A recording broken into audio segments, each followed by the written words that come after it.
Sabi dito ng Panginoon, the necessity of prayer.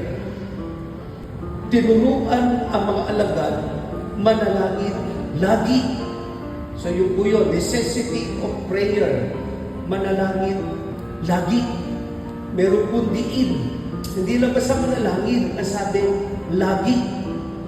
At may kasunod pa, ano yun? Huwag manghinawa. Huwag manghina.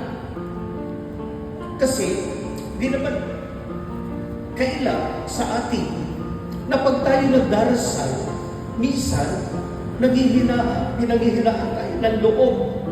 Yung bang parang alam nangyayari. Ang sabi ng Panginoon, pray always. Laging manalangin.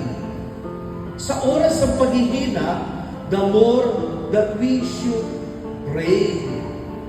Yun po pala yun.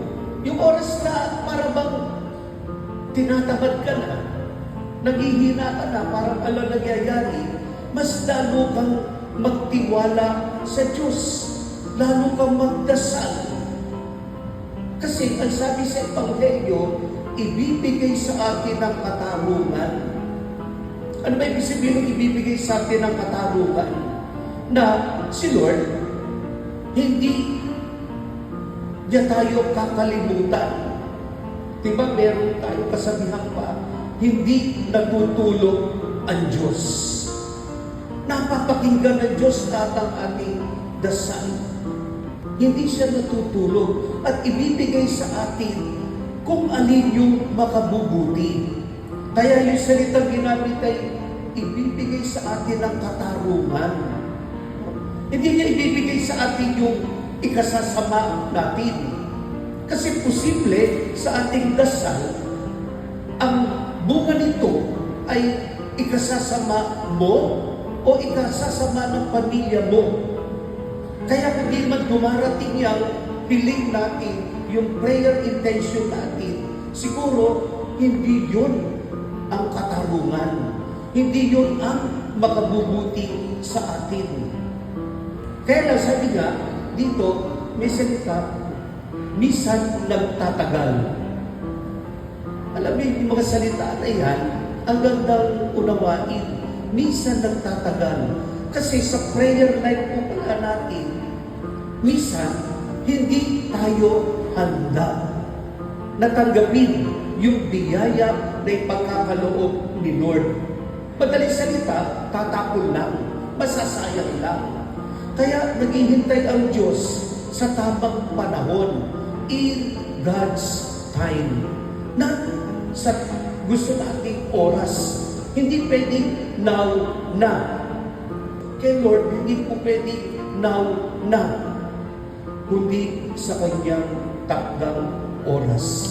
Sa tamang panahon, na tayo'y nakahanda, tanggapin ang biyaya. Kaya kung dumadaan man tayo sa pagsubok, hayaan lang natin.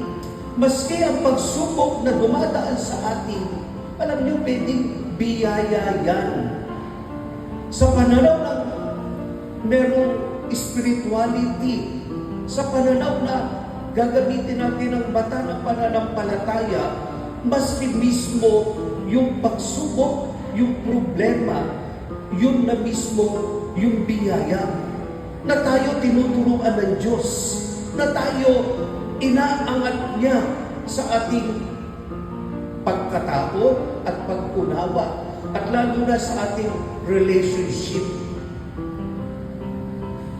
Kaya nga po sa mag-asawa, sa pamilya, sa magkakaibigan, sa samahan, dumadaan ang trials and temptations.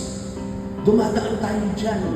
Kasi bahagi yun na tayo ay lalo magkalapit-lapit, lalo magtulungan, at lalo lumalim ang pagmamahal.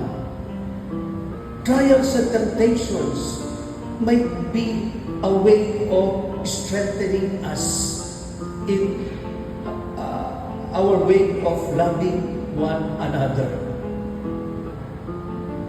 Kaya pag dumarating yung pagsubok na yan, alam ko marami sa atin, minsan nagtatanong kay Lord, Lord, tama ba ginawa ko? Lord, parang ayoko na, surrender na ako. Baka yung oras lang ngayon paraan ni Lord para palakasin tayo, iangat tayo, makita natin, mas mahal ko pala. Yung asawa nyo, pwede nyo masabi, mas mahal ko pala siya. Mas masasabi nyo, mas mahal ko pala ang anak ko. Beyond me. Kasi minsan, ang patakaran lang natin, sarili natin. Tandaan nyo, beyond me. Yung hindi ako ang mahalaga, kundi meron palang mas mahalaga pa sa atin. Sino yun? Pwede nga yung pamilya ko. Pwede yung faith mo kay Lord. Kaya lang, ulitin ko po, madalas dadaan tayo sa pagsubok. First things first, maturuan nyo ang bata, Ama namin, Our Father, Hail Mary, Glory be, o you simple angel of God, my guardian dear, to whom God's love commits me here. Maraming prayer po. The necessity of prayer, kailangan natin magdasal, perseverance in prayer, kailangan magtiyaga tayo. Magdasal lang tayo. Sabi ni Lord, ibibigay ang katarungan sa atin. Kung ano yung makakabuti, pagkakaloob ni Lord dyan.